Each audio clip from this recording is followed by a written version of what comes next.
All right, welcome to The Explainer. Today we are going to unpack exactly why Spain has completely rebuilt their football empire from the ground up. I mean, we're talking about a team that transformed from chronic underachievers over the last decade into the absolute, undisputed favorites for the 2026 FIFA World Cup.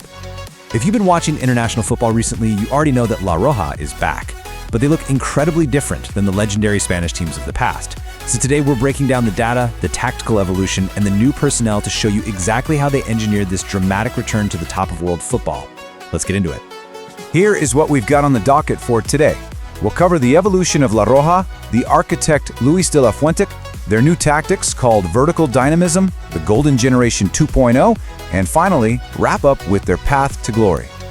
Starting off with Section 1, the evolution of La Roja, from dominance to transition and back again. Okay, you remember tiki-taka, right? Between 2008 and 2012, this style won Spain 3 consecutive major tournaments: the 08 Euros, the 2010 World Cup, and the 12 Euros. It was this beautiful, suffocating possession-based philosophy that literally mesmerized the world. But as the decade went on, world football kind of caught up. Physical, high-pressing opponents relentlessly studied the system, and eventually, they decoded it. They figured out how to turn Spain's patient passing into, well, basically a predictable trap. And that led to agonizingly painful World Cup exits for Spain in 2014, 2018, and 2022. Teams would just sit back in a low block, let Spain pass the ball 1,000 times side to side without actually threatening the goal, and then, bam, strike on the counterattack. Spain was stuck in this sterile identity crisis, unable to let go of the past, but entirely unable to win in the present. So Spain had to shed that old methodical shell. They needed a total revolution. Enter what's being called vertical dynamism.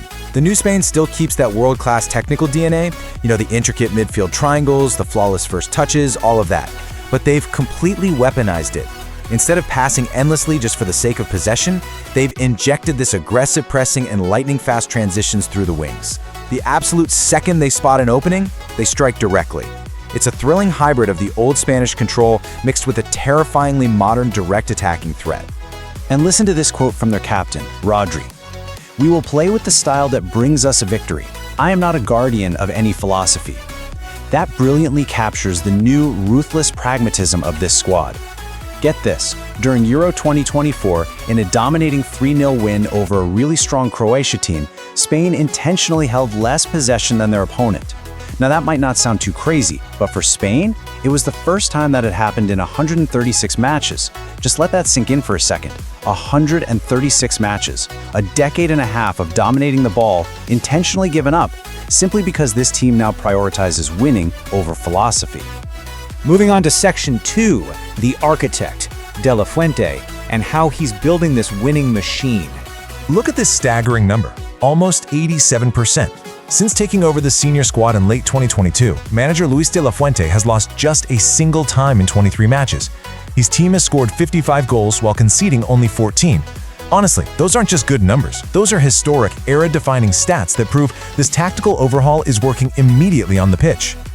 I mean, the resume is just ridiculous at this point. He delivered the Nations League title, an absolutely flawless Euro 2024 campaign where they won all 7 matches, and a completely unbeaten World Cup qualifying run with a massive plus 23 goal difference. But you know what the real secret ingredient is here? It's trust. De La Fuente spent years coaching Spain's youth teams. He has this deep, profound psychological connection with core players like Pedri and Lamine Yamal. He knows their limits, their potential, and exactly how to motivate them. Actually, he didn't just meet these guys. He basically raised them in the national system since they were teenagers. Section 3, tactics. Let's break down this vertical dynamism and their 4-3-3 system. So here's how it actually works on the pitch. De La Fuente uses a fluid 4-3-3 structure that operates in 4 distinct phases. Step 1, it begins at the very back with goalkeeper Unai Simón. He is incredibly comfortable with the ball at his feet, so he actively invites pressure from the opposing forwards to artificially create space further up the pitch. Step 2, they funnel that possession right through Rodri, who acts like a metronome to completely bypass the opponent's first line of press. Step 3, and this is the real game changer, the absolute second they break that press, they transition at extreme pace using their wide attackers, Lamine Yamal and Nico Williams. They literally turn possession into a track meet. Finally, mobile forwards like Oyarzabal or Olmo exploit the massive central spaces created by the sheer chaos happening out on the wings. It's elegant, but man, it is devastatingly fast. Which brings us to Section 4, the Golden Generation 2.0. Let's profile the lethal personnel actually pulling this off. To execute a system this demanding, you need absolutely elite personnel. And get this, for the first time in the entire history of the World Cup, this Spanish roster features exactly 0 players from Real Madrid. No way, right? It's a massive shift. Instead, you have Rodri acting as the deep-lying pivot, the Ballon d'Or winner, the brain of the team. Then he's flanked by 2 terrifying youth prodigies, Lamine Yamal on the right, bringing generational creation, and Nico Williams on the left, an explosive runner who is just devastating one-on-one. And anchoring the defense, Pau Cubarsí, a 19-year-old center back. His passing range effortlessly breaks the opposition press to find those fast swingers in stride. The balance here between battle-tested experience and fearless youth is just unmatched. We gotta talk about Yamal for a second though. At just 17 years and 1 day old, he became the youngest player to ever feature in a major tournament final, surpassing a record famously held by Pelé since 1958. By the time the 2026 World Cup kicks off, he's still only gonna be 18. Yamal is a global phenomenon. But, and this is a big but, this heavy reliance on youth comes with intense physical risks. Spain is currently sweating over recent hamstring injuries to both him and Williams. The sheer volume of matches these teenagers are playing is a major concern, and their ongoing health is the absolute linchpin of Spain's entire attacking structure. Finally, Section 5, the path to glory. Let's map out Group H and the 2026 battlefield. Spain's journey through this newly expanded 48-team tournament starts off manageably in Atlanta against World Cup debutants Cape Verde. It's an ideal opening fixture to build fitness and settle the nerves. Then, they travel down into the sweltering heat of Miami to face Saudi Arabia. But check this out. The group stage culminates in Guadalajara on June 26th against 2-time champions Uruguay. That is the ultimate test. Managed by Marcelo Bielsa, Uruguay brings this ferocious, high-octane physical competitiveness that is genuinely going to push Spain's midfield control to its absolute breaking point. So weighing it all out, how do they stack up? They possess unmatched technical superiority, incredible tactical cohesion, and they've got multiple goal threats coming from the midfield. But for sure, they aren't invincible. The vulnerabilities are there. A lingering injury to Rodri or to their young wingers could completely derail them. Plus, they lack a classical, powerful center forward, a big, traditional number 9 who can bully defenders.